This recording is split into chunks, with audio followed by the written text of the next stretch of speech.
Hi guys, welcome back to my channel. I hope all we are doing good, right? ఇవాల్టి వీడియోలో మనము VI characteristics of A diode గురించి చెప్పుకుందాము. Previous వీడియోలో నేను diode అంటే ఏంటి, వాటి యొక్క క్యారెక్టరిస్టిక్స్ ఏంటి, డయోడ్ ఎన్ని ఫామ్స్లో ఉంటుంది అనేది చెప్పాను. ఈ వీడియో కనుక మీరు ఫస్ట్ టైం కనుక చూసినట్లయితే దీనికన్నా ముందు నేను వీడియోస్ అనేది బేసిక్ ఎలక్ట్రానిక్ ఫస్ట్ యూనిట్కి సంబంధించి నేను చేయడం జరిగింది. సో ఫస్ట్ మీరు అది చెక్ చేసి అండ్ దెన్ ఇది చూడండి. సో డయోడ్కి సింబల్ కూడా నేను మీకు చెప్పాను. డయోడ్ అనేది 2 ఫామ్స్లో ఉంటుందని, డయోడ్ సింబల్ ఇలా రిప్రజెంట్ చేస్తామని, డయోడ్ని ఇలా సర్క్యూట్కి కనెక్ట్ చేస్తాము అని చెప్పేసి. ఈరోజు ఇక్కడ మనము క్యారెక్టరిస్టిక్స్ చూద్దాము. VI characteristics of a PN junction or semiconductor diode is the cup between voltage and current across the junction. The voltage is taken along x-axis and the current is taken along the y-axis. VI characteristics of a PN junction or semiconductor diode. PN junction diode కానీ semiconductor diode కానీ అది వోల్టేజ్కి and current across the junction మధ్య ఆ characteristics అనేది మనకి జరుగుతుంది అన్నమాట. అలాంటప్పుడు వోల్టేజ్ని మనము ఎక్స్ యాక్సిస్లో తీసుకుంటాము అండ్ కరెంట్ని మనము వై యాక్సిస్లో తీసుకుంటాం అన్నమాట. The circuit connection for PN junction diode for finding the VI characteristics as shown below. ఇక్కడ ఏదైతే మనము ఇక్కడ సర్క్యూట్ చూసుకుంటున్నామో పిఎన్ జంక్షన్ సర్క్యూట్ ఒక డయోడ్, అది మనకి VI characteristics of A diode అనేది ఈ యొక్క ఫిగర్ ద్వారా మనం చూసుకుంటున్నాము. ఎక్స్ యాక్సిస్లోనేమో ఎక్స్ యాక్సిస్లోనేమో వోల్టేజ్ని అండ్ వై యాక్సిస్లోనేమో కరెంట్ అనేది చూసుకున్నాం మనం. సో అలా VI క్యారెక్టరిస్టిక్స్ అనేవి మనకి 3 వేస్లో ఉంటాయి. 3 వేస్లో అబ్జర్వ్ చేస్తాం మనము. 0 బయాస్లో, ఫార్వర్డ్ బయాస్లో అండ్ అలాగే రివర్స్ బయాస్లో. The VI characteristics of a diode can be observed under 3 cases: 0 bias, forward bias and reverse bias. 0 bias, first మనము 0 బయాస్ని చూసుకుందాము. Under 0 bias, as there is no external supply of voltage, only some electrons and holes recombine at the junction and a small amount of current is produced. 0 bias దగ్గర VI characteristics ఎలా ఉంటాయంటే ఎక్స్టర్నల్గా వోల్టేజ్ని supply చేయడానికి అనేది ఏమి ఉండదు, necessity ఉండదు అన్నమాట. ఓన్లీ సమ్ ఎలక్ట్రాన్స్ అనేవి హోల్స్తో రీకంబైన్ అవుతుంది. ఇక్కడ జంక్షన్ దగ్గర సమ్ ఎలక్ట్రాన్స్ అనేవి హోల్స్తో రీకంబైన్ అవుతాయి. అప్పుడు అలా ఎలక్ట్రాన్స్ అనేవి హోల్స్తో రీకంబైన్ అప్పుడు మనకి స్మాల్ అమౌంట్ ఆఫ్ కరెంట్ అనేది ప్రొడ్యూస్ అవుతుంది అన్నమాట. ఇవి మనము 3 కేసెస్లో చూసుకుంటాము VI క్యారెక్టరిస్టిక్స్ అనేవి. మళ్ళీ చెప్తున్నా వినండి. 0 bias, forward bias and also reverse bias. And in 0 bias, first 0 bias కనుక చూసుకుంటే ఇక్కడ మనకి ఎక్స్టర్నల్ సప్లై ఆఫ్ వోల్టేజ్ అనేది అవసరం లేదనమాట 0 బయాస్ దగ్గర. ఎందుకు అంటే సమ్ ఎలక్ట్రాన్స్ అండ్ హోల్స్ అనేవి ఒక జంక్షన్ దగ్గర రీకంబైన్ అప్పుడు ఒక స్మాల్ అమౌంట్ ఆఫ్ కరెంట్ అనేది ప్రొడ్యూస్ అవుతుంది. సో అలాంటప్పుడు మనకి ఎక్స్టర్నల్గా వోల్టేజ్ అనేది సప్లై చేయడం అవసరం లేదు. The VI characteristics of a diode under 0 bias condition is shown in the figure.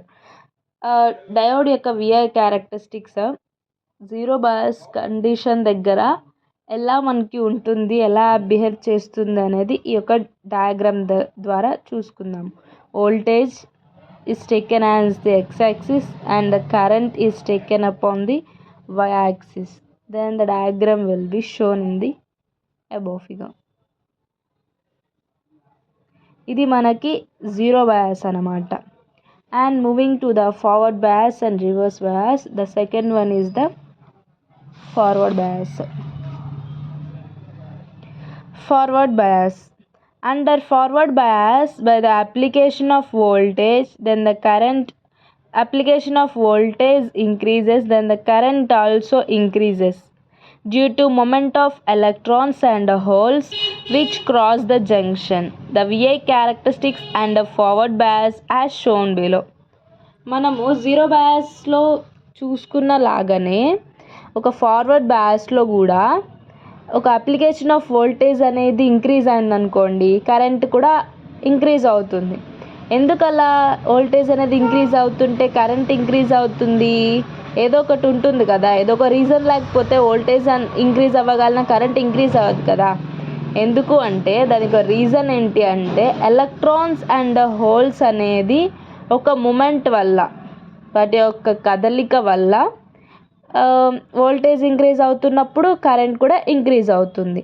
Under forward bias, by the application of voltage increases, then the current also increases due to moment of electrons and holes which cross the junction. So అలాంటప్పుడు VI characteristics under forward బయాస్లో ఎలా ఉంటుంది? X యాక్సిస్లో మనం voltage తీసుకున్నాము and why యాక్సిస్లో కరెంట్ని తీసుకున్నాం. అలా అప్పుడు forward బయాస్లో ఎలా ఉంటుందో చూసేయండి. మనము జీరో బయాస్ చెప్పుకున్నాము, ఫార్వర్డ్ బయాస్ చెప్పుకున్నాము, అలాగే ఇప్పుడు మనకి రివర్స్ బయాస్ అన్నమాట. Third one reverse bias. In reverse bias due to increase in depletion region, a very small amount of charge carriers can cross the junction. Therefore, a very small amount of reverse current is produced. Reverse బయాస్లో మనం మొదటగా గుర్తుంచుకునేది ఏంటి అంటే reverse current అనేది produce అవుతుంది. అది ఎందుకు produce అవుతుంది? రివర్స్ బయాస్లో డిప్లీషన్ రీజియన్ అనేది ఇంక్రీజ్ అయినప్పుడు small amount of charge carriers అనేవి జంక్షన్ని క్రాస్ చేస్తూ ఉంటాయి. అలాంటప్పుడు small amount of reverse current అనేది ప్రొడ్యూస్ అవుతుంది. మీకు ఆల్రెడీ నేను చెప్పాను, రివర్స్ కరెంట్ అవుతున్నప్పుడు మనకి అక్కడ డిప్లీషన్ రీజన్ ఏర్పడుతుంది ఆర్ బ్రేక్ డౌన్ వోల్టేజ్ అనేది ఫామ్ అవుతుంది అనేది. ఇంకా మీకు ఎలా అర్థమయ్యేలాగా చెప్పాలంటే కరెంట్ అనేది ఒక డైరెక్షన్లో వెళ్తుంది.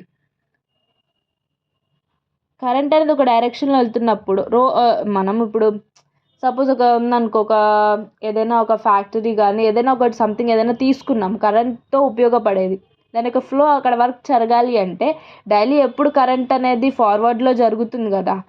సపోజ్ కరెంట్ అనేది బ్యాక్వర్డ్ వేరే డైరెక్షన్లో జరుగుతుంది అనుకో, అక్కడ ఏం జరుగుతుంది? వోల్టేజ్ అనేది బ్రేక్ డౌన్ అవుతుంది. దాన్నే బ్రేక్ డౌన్ అంటాము, లేకపోతే డిప్లీషన్ రీజియన్ ఫామ్ అవుతుంది అంటాము. ఇది మన రివర్స్ బయాస్. రివర్స్ బయాస్లో మనం VI క్యారెక్టరిస్టిక్స్ ఎలా ఉంది అనేది ఈ యొక్క దాంట్లో అబ్జర్వ్ చేసుకుంటే తెలుస్తుంది. ఇది మనకి VI క్యారెక్టరిస్టిక్స్ అన్నమాట. Zero bias, forward bias and reverse bias. And last final point ఒకటి ఇచ్చాడు చూడండి.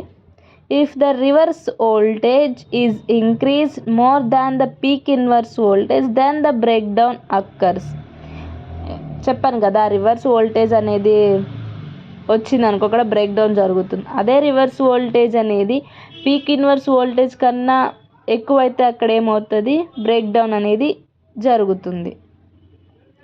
అలాగే ఇదే టాపిక్లో మనము డయోడ్ మోడల్స్ చెప్పుకుందామా?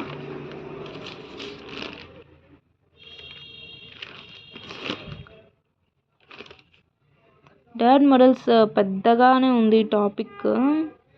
నెక్స్ట్ వీడియోలో మనము డయోడ్ మోడల్స్ అనేది చెప్పుకుందాము. ఐ హోప్ మీకు ఈ వీడియో హెల్ప్ అవుతుంది అని అనుకుంటున్నాను. మీకు ఏమైనా డౌట్ ఉన్నా కానీ నాకు మెసేజ్లో కమెంట్ సెక్షన్లో మెసేజ్ ద్వారా తెలపండి. సో నేను ప్రతిదీ మీకు క్లారిఫై చేస్తాను. అండ్ మీకు నోట్స్ కావాలంటే నాకు కమెంట్ బాక్స్లో చెప్పండి.